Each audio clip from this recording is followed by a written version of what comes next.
Go. For 10 years, I used to wake up with a blinding headache. Dr. 19 told me that I was allergic to my house. Mercia Tapping's product is an independent consumer website for allergy sufferers. Where we tell the truth about consumer products. We tell you what works and what doesn't work. Wow. That was very strong. And you can see how, you know, this was the ultimate connect with the audience, personal story. So, a compelling first minute, with a person and idea you could really get behind. But would it sell?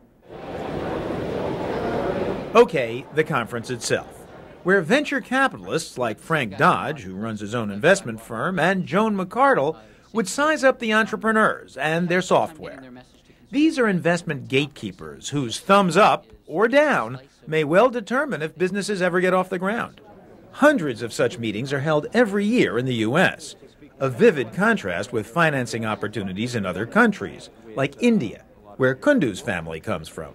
It's hard enough for people who've, had years and years of experience just to get a loan to be able to start up their own business, let alone, someone as young as myself getting enough money to, start up a viable, new idea. Of course, if you're well connected, you're in good shape anywhere. So if you've got a rich uncle in any country, that's good. But if you don't, then it becomes much more difficult to get a hold of money. And I don't have a rich uncle here, but we've got a business now. America is truly the foremost country in the world for entrepreneurship. One of the things I tell entrepreneurs is I say, look, you got venture capitalists, bankers, lawyers, engineers, accountants. They're all set up to help you start your company, grow your company, build your company, fix your company, everything about your company. It's like we're all here to help. To help, and also profit from, entrepreneur hopefuls who look pretty much like the rest of us, except younger maybe. Anyway, it was time for their pitches. In Vino Grapevine, just like Zephyr at MIT, is something that when we replicate that model at another university, that becomes the means by which... Kundu continued like this for 9 minutes. That the messages don't interrupt what you're doing, but at the same time, I'm showing you exactly what I'm talking about. So what did the smart money think? His speech was too canned. And he was too formal and waving his hands around, and obviously he had rehearsed a lot, but it didn't have the same level of sincerity and conviction. In the Q&A after his talk, Kundu seemed more natural, but money loses interest in a hurry.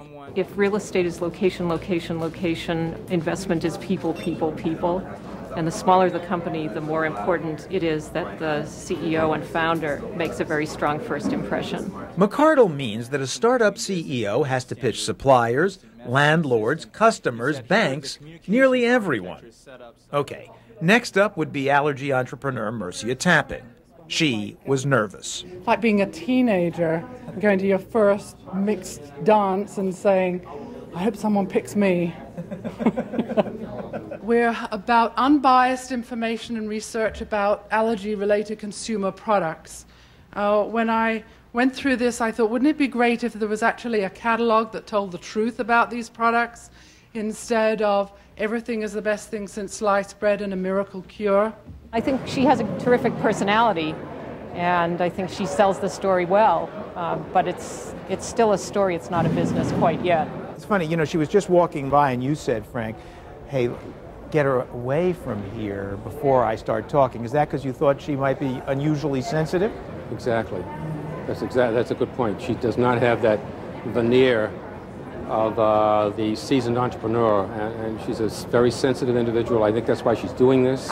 How did Tapping think it went? Well, I mean, the truth is you don't quite know. I mean, the fantasy is that, 20 people would rush out of their seats and say, tomorrow we must talk, or so get out their checkbooks, or I'll send my lawyer to negotiate. And the truth is it doesn't happen like that. So now we wait. Uncertainty. It seems to be the one sure thing about entrepreneurship. And even Bill Warner is in its grip. Wildfire. Here I am.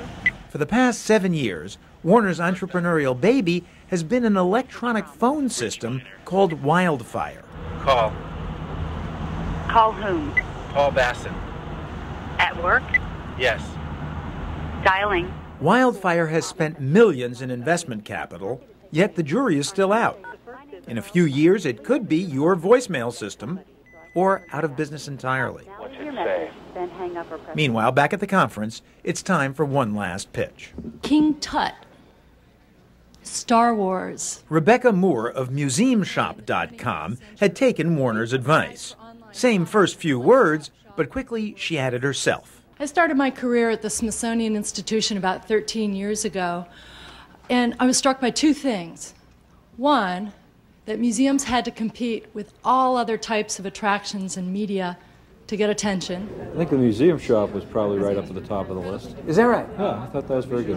Well, did you like the open or the beginning of the presentation? I thought it was fantastic. I thought she was one of the best speakers so far. I got all the basics that I needed. There's a classic example of a young, capable entrepreneur who's really taken advantage of the internet opportunity and picked a market niche and seems to be going after it very nicely. A victory at last. Or was it?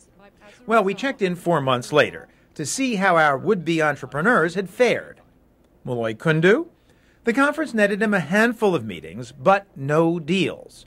Meanwhile, you can see his messaging system on his website, even become one of the people testing it. Mercia Tapping? She never got a nibble, which prompted her to go back to the drawing board. She officially launched her website at the end of August and is looking for a seasoned internet CEO to run the company. And finally, Rebecca Moore. She was approached at the conference and she has her deal, now being finalized. Which made us take more seriously her answer to what had been our last question. What are entrepreneurs really like?